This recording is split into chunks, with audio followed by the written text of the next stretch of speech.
La medida que, después de un largo ejercicio de ortopedia política, se va a aprobar en el día de hoy, es una mala medida en más de una dimensión. Está el aspecto evidente del aumento al arbitrio sobre el petróleo y sus derivados, con muy contadas excepciones, que significa un aumento del 65% en ese arbitrio, que tendrá repercusiones importantes en la economía, no solamente en la medida en que encarece el transporte privado familiar,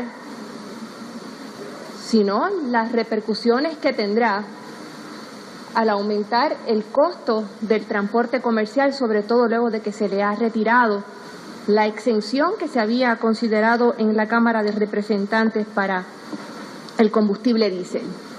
Y esas son malas noticias. Mucho, poco o regular sigue representando la postura de esta administración de buscar en el bolsillo de los que tienen menos para atender los problemas que sabemos que existen, pero que no se van a solucionar con una estrategia que ya ha demostrado ser fallida, la de recurrir a los impuestos regresivos, los que le cuestan más a los que tienen menos, que hoy tiene esta encarnación del arbitrio, pero que veremos, me temo, que llegue a su punto más alto cuando en esa cacareada reforma se consume un impuesto, el IVA, la sustitución del IVA por el IBU, que se ha anticipado que llegará a los 2 dígitos. Pero además del elemento del costo que representará para las familias y los comercios, yo creo que la discusión, creo que el compañero Nadal se refería a que había sido desorganizada. Yo creo que es mucho más.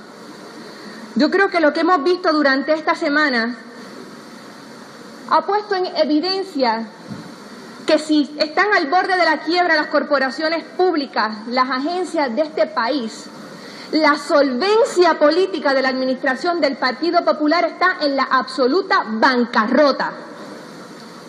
Cuando aquí se aprobó el presupuesto en este verano, el gobernador y la mayoría parlamentaria se ufanaban de haber aprobado un presupuesto que satisfacía todas las obligaciones del Estado. Se había cuadrado el presupuesto, estábamos al día, había que celebrar, y 2 meses después estaban amenazándonos que sin el aumento al arbitrio se iba a acabar la civilización occidental. Y el gobernador salió públicamente a decir que si no se aprobaba esta medida, se iban a suspender los servicios de transportación pública que necesita la población más vulnerable en nuestro país, la gente mayor, los estudiantes, los trabajadores pobres. Y cuando se dio cuenta de lo que representaba esa amenaza, el costo político, cuando se hablaba hasta de la movilización de cientos de empleados aquí, el gobernador de Puerto Rico ha hecho lo impensable. Fue a la televisión a mentir deliberadamente diciendo que tenía los votos que él sabía que no tenía. Porque ahí no había espacio para la interpretación, eso no fue un malentendido. Él sabía que le estaba mintiendo al país.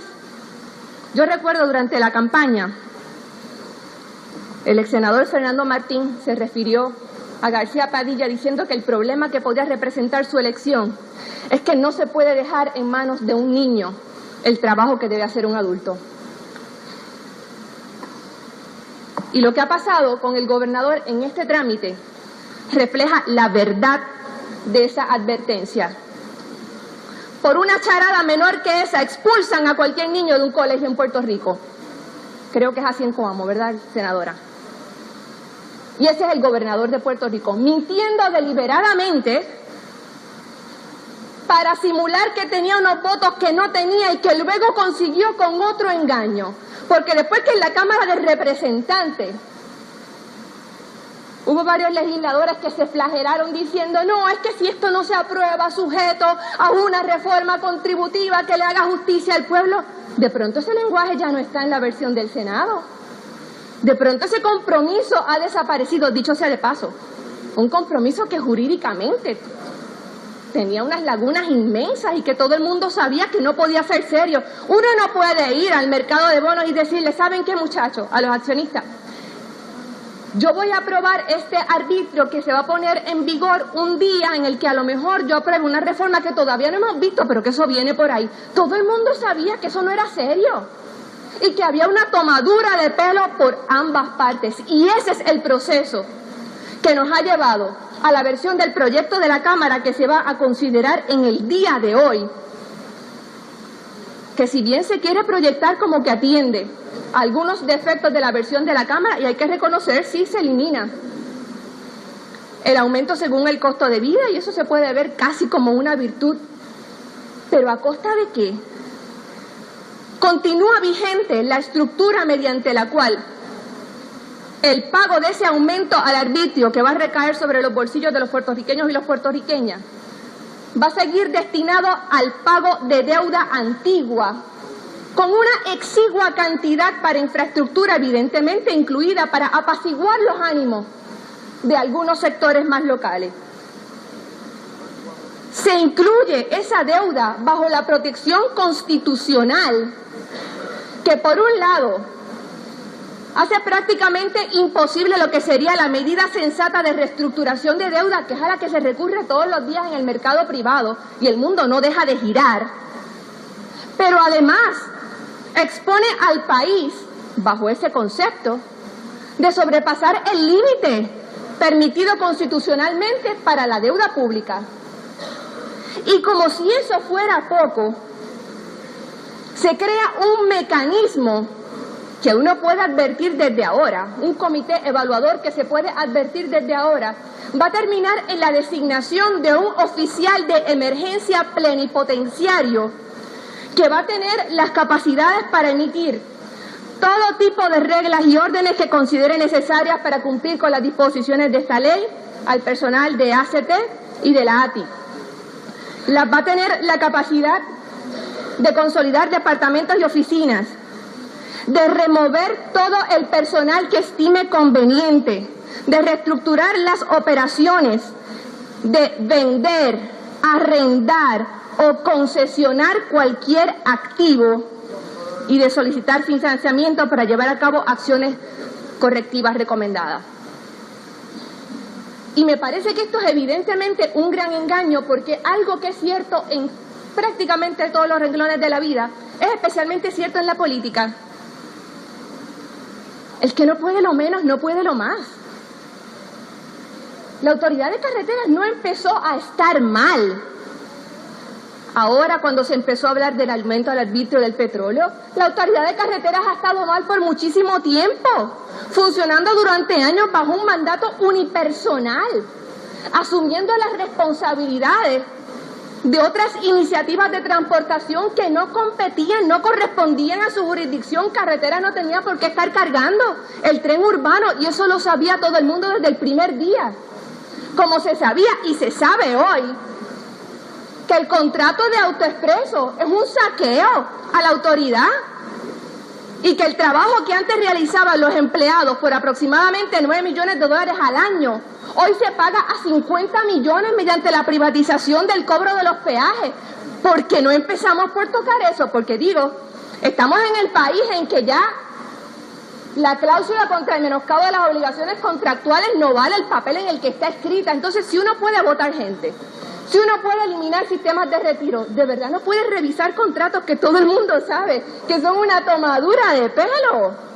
¿De verdad no podemos empezar por ahí?